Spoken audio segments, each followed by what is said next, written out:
পড়ুয়াদের ভালো ফলাফলের বিষয়ে যেমন শিক্ষকদের কৃতজ্ঞ বর্তায়, পাশাপাশি ছাত্রছাত্রীদের খারাপ ফলাফলের বিষয়েও শিক্ষকদের উপর দায় বর্তায়।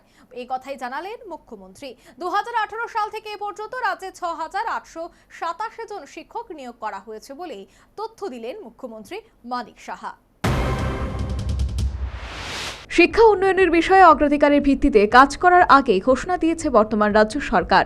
তাতেই বর্তমানে রাজ্যের বিভিন্ন জেলা এবং মহকুমায় বিদ্যালয়গুলির নতুন ভবন নির্মাণ চলছে। একই সাথে চলছে শিক্ষক নিয়োগ সহ শিক্ষা বিষয়ক পরিকাঠামোর ব্যাপক উন্নয়নের প্রয়াস।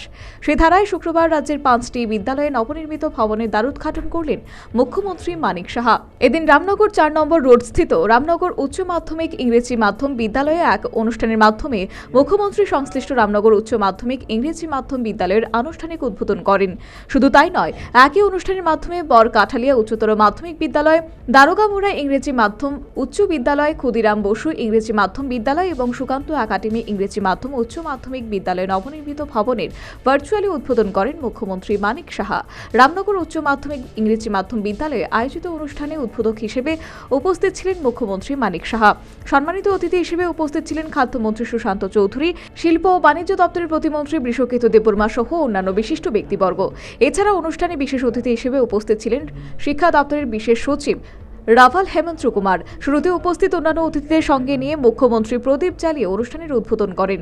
মনোজ্ঞ সাংস্কৃতিক পরিবেশনার মাধ্যমে গোটা অনুষ্ঠান ছিল মনোমুগ্ধকর।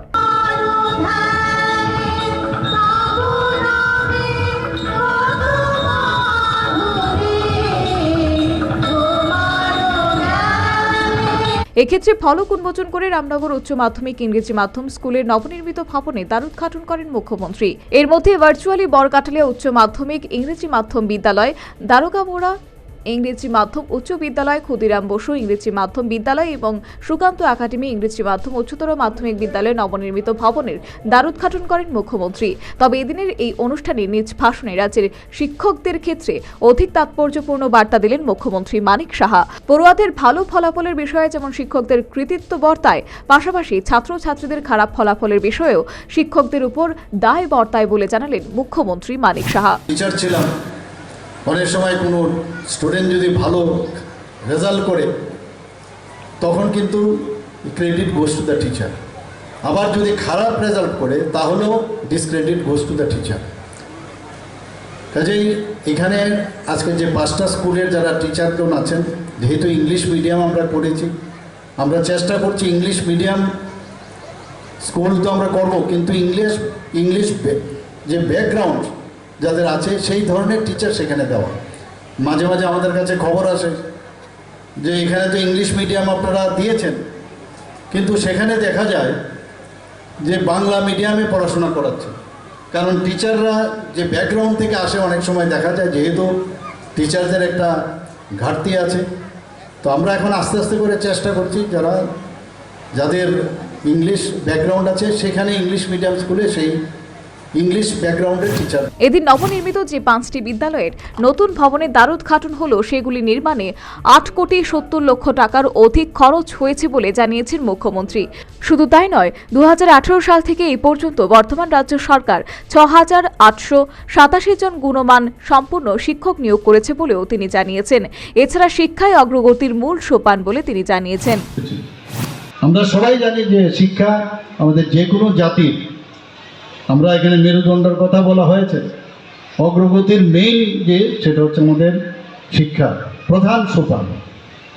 তো আমাদের কাছে কোনো অবস্থায় সেটাকে নেগলিজেন্সির কোনো স্থান নেই। আমাদের যে প্রায়োরিটি সেক্টর, আমাদের প্রথমেই আসে শিক্ষা এবং আমাদের হেলথ এবং এগ্রিকালচার এবং অন্যান্য সমস্ত দপ্তর। কিন্তু আমরা কোনো অবস্থায় কোনো ডিপার্টমেন্টকে খাটো করে দেখছি না, সবকটাই কিন্তু আমরা ইম্পর্টেন্টের সাথে গুরুত্ব দিয়ে দেখছি। যে কারণে আমার পূর্ববর্তী বক্তা মাননীয় মন্ত্রী সুশান্ত চৌধুরী বলেছেন যে আমরা সব দিকে কিন্তু এখন ন্যাশনাল লেভেলে আমাদের বিভিন্ন প্যারামিটার আমরা পুরস্কৃত হচ্ছি।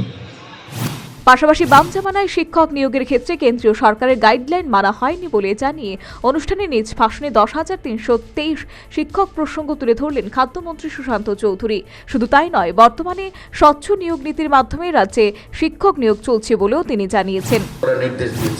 আমাদের রাজ্যে 10,323 একটা বহু চর্চিত বিষয় ছিল আমাদের সরকার আমরা চেষ্টা করেছি মাননীয় মুখ্যমন্ত্রীর নেতৃত্বে, কিন্তু পরিষ্কারভাবে সুপ্রিম কোর্ট বলেছে এটা শিক্ষার ক্ষেত্রে এটা কোনোভাবে মেনে নেওয়া যেতে পারে না। কারণ শিক্ষা জাতির মেরুদণ্ড, জাতির মেরুদণ্ডকে যদি আমি সোজা রাখতে না পারি, শক্তিশালী রাখতে না পারি, সাবলীল রাখতে না পারি, তবে জাতি এগিয়ে যেতে পারে না, দেশ এগিয়ে যেতে পারে না, রাজ্য এগিয়ে যেতে পারে না। আজকে তাই টেটের মাধ্যমে গত পরশুদিনও মাননীয় মুখ্যমন্ত্রী 228টা অফার বিলি করেছেন। ট্রান্সপারেন্ট পদ্ধতিতে স্বচ্ছ নিয়োগ নীতির মাধ্যমে শিক্ষকদেরকে নিয়োগ করা হচ্ছে। অফার বিলি করছেন মাননীয় মুখ্যমন্ত্রী প্রতিটি দপ্তরের। আবার সেটা নিয়েও অনেকে কটাক্ষ করে বলেছে যে মুখ্যমন্ত্রী মন্ত্রীরা কিভাবে অফার বিলি করতে পারে। আমরা যোগ্যতার নিরিখে স্বচ্ছ নিয়োগ নীতির মাধ্যমে আমরা অফার বিলি করছি। আমরা দলবাজি করে অফার বিলি করি না, বা আমাদের এই সরকার আমাদের এমনকি দেশের প্রাক্তন রাষ্ট্রপতি সর্বপল্লী রাধাকৃষ্ণনের উদ্ধৃতি দিয়ে শিক্ষকরা ছাত্রের চরিত্র গঠন, ভবিষ্যৎ গঠন এবং মেধা বিকাশে অধিক গুরুত্বপূর্ণ ভূমিকা পালন করে বলেও খাদ্যমন্ত্রী সুশান্ত চৌধুরী জানিয়েছেন। সর্বোপরি এদিন রাজ্যের 5টি বিদ্যালয়ে নবনির্মিত ভবনের দ্বারোদ্ঘাটন হল। দ্বারোদ্ঘাটন করলেন মুখ্যমন্ত্রী মানিক সাহা। এক্ষেত্রে নিজ ভাষণে শিক্ষকদের বিভিন্ন দায়বদ্ধতা চোখে আঙুল দিয়ে দেখিয়ে দিলেন মুখ্যমন্ত্রী। Bureau report, news vanguard.